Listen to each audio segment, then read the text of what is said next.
তার জীবনে আর কিছু থাকে না। আমাদের পূজ্যপাদ আচার্য ডক্টর মহানম্রত ব্রহ্মচারীজি মহারাজ বললেন, জগৎবাসী জানো, এ সংসার জুড়ে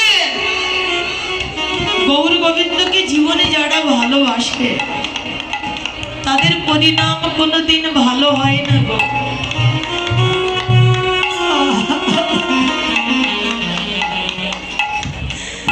আমার গৌর গোবিন্দকে ভালোবেসে যারা গৌর চরণে সব সঁপে দিয়ে একান্ত ভাবে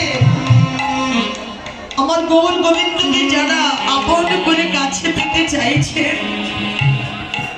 তারা কোনোদিন ভালো থাকতে পারে না, তাদের পরিণাম কোনোদিন ভালো হয় না। গৌর গোবিন্দকে ভালোবাসার পরিণাম কি জানো? আমার গৌর গোবিন্দকে ভালোবাসার পরিণাম হচ্ছে বিরহ। বিরহের পরিণতি কি? বিরহের পরিণতি হচ্ছে কাদা। আর এই কাদায় জগৎ জীবের জীবনে শ্রেষ্ঠ ভজন। সারাটি জনম আমার গৌর গোবিন্দকে ভালোবেসে তাদের জনম ভরে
জনম ভরে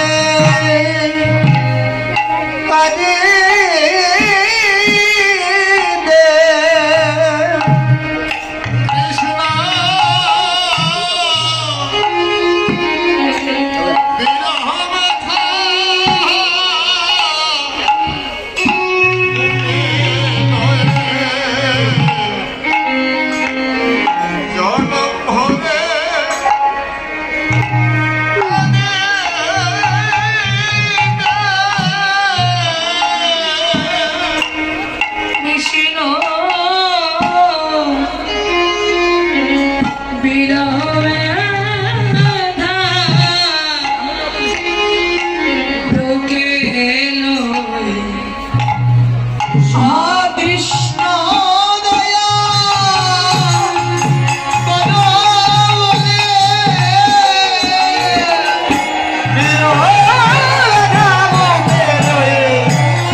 এটাই ছিল শ্রেষ্ঠ বার্তা জগৎবাসী। কৃষ্ণকে ভালোবেসে, গৌর গোবিন্দকে ভালোবেসে, তার প্রেমে যার কোনো বিরহ নেই, যে কোনোদিন দুঃখই পেল না, সে কোনোদিন বুঝতেই পারে না যে আসলে ভগবানকে এ জীবনে ভালোবাসার, ভগবানকে ভালোবাসার কি সুখ, কত আনন্দ। একমাত্র তাকে ভালোবেসে যদি কেউ দুঃখ পায়, যন্ত্রণা পায়, সে বিরহ ব্যথা যদি কেউ পায়, তবে তারাই বোঝে যে ভগবানকে ভালোবাসার মতো সুখ এই পৃথিবী জুড়ে আর কোথাও কোনো কিছুর মধ্যে খুঁজে পাওয়া যায় না গো। তাই তো কৃষ্ণকে ভালোবেসে তার প্রেমে যদি বিরহ না থাকে, সে প্রেম বহু সুখ আস্বাদনে নয়। তাই তো আজকে সংসারে প্রভুকে যারাই ভালোবাসে তাদের জীবন দশাটাই এইরকম হয়। তারা ভুলতেও পারে না, ঘরে থাকতেও পারে না।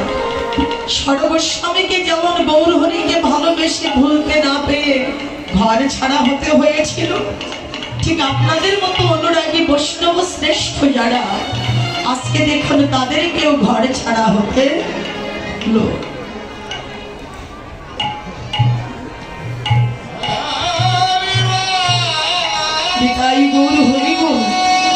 তবে বলবেন আসলে কেন এমনটি হয় গো? যারে দেখলে আনন্দ করে, যার কথা শুনলে আনন্দ করে, ভালোবাসবার ইচ্ছে জাগে, ভালোবেসে ভোলা যায় না, আবার ঘরে থাকাও যায় না। কেন? এমন কি আছে আমার গৌরের মাঝে, এমন কি বস্তু দিয়ে ওই মূর্তিটি নির্মিত হয়েছে, অর্থাৎ গঠিত হয়েছে, যাকে ভুলে থাকা সম্ভব হয় না? রাধা মোহন দাস বৈষ্ণব কবি বললেন তার একমাত্র কারণ কি জানো? ও যে প্রীতি।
কথা, প্রেম এবার নদিয়ায় এসে মূরতি ধরেছে, যা কোনোদিন কোনো কালেও জীবের দেখা ভাগ্য হয় নাই। এবার পরিজীবের পরম সৌভাগ্য, সেই প্রেম এবার জগৎ জীবীকে দর্শন দিতে এবার মূরতি ধরে নদিয়ায় প্রকটিত হয়েছে। যারে দেখলেই জীবের আনন্দ বাড়ে, যারে দেখলে ভালোবাসবার স্বাদ লাগে। একবার ভালোবাসলে জীবার নিত্যকালে ভুলতে পারে না। আর সেই ব্রজের অপ্রাকৃত মাধুর্য মণ্ডিত ব্রজ প্রেমের মূরতিটি কে গো? গোস্বামীপদ বললেন, রাধা কৃষ্ণের অভিন্ন কলেবার লীলা বিগ্রহ প্রেম পুরুষোত্তম আমার শ্রী চৈতন্য গৌরাঙ্গ মহাপ্রভু। বাবা, এবার তিনি ব্রজ প্রেমের মূরতি ধরে জীবের ভাগ্যাকাশে এসে উদিত হয়েছেন। তো গৌর হরি এবার প্রেমের মূরতি ধরে এলেন কেন গো? জীবের মূরতি নাসিতে হরি বলে কেঁদে কাঁদাতে বেটি লোভা বৃন্দাবনে মাধুর্য মণ্ডিত ব্রজ প্রেমের স্বাদ আস্বাদন করে পড়াতে।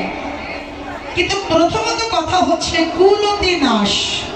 কুলতি বলতে কুকামনা, কুবাসনা, যেমন হিংসা, বিদ্বেষ, কপটতা, শঠতা, ধূর্তামি, পরনিন্দা, পরচর্চা, পরশ্রীকাতরতা, আত্ম অহংকার, অন্তরের বিষয় ঐশ্বর্য প্রাচুর্যের দাম্ভিকতা, রূপ যৌবনের অহংকার, এগুলি যতদিন আমাদের মনে কাজ করবে এতদিন আমাদের এই বৃন্দাবনের নিগুড় নির্যাস ব্রজ মাধুর্য প্রেমের স্বাদ কভু আস্বাদন হবে না।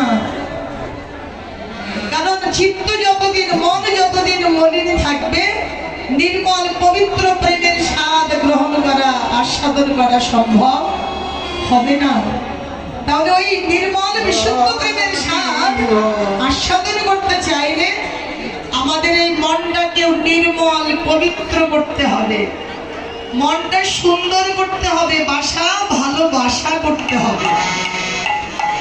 বাসা ভালোবাসা হলে তবে এই ব্রজের মাধুর্য প্রেম স্বাদকে আস্বাদন করা সম্ভব। তাই আজ গৌরহরি এই জগতে জীবের কুরতিকে নাশ করতে তিনি প্রেমের মূর্তি ধরে আসলেন। তাহলে আমাদের এই চিত্তের মলিনতা ঘুচে মুছে যাবে কি করে? মন পবিত্র হবে কি করে? সুন্দর হবে কি করে? বাসা ভালোবাসা হবে কি করে? আমাদের এই মন পবিত্র, মনের পরিবর্তন ঘটানোর একমাত্র উপায় হচ্ছে আজকের মতো ঠিক এইভাবে নিরন্তর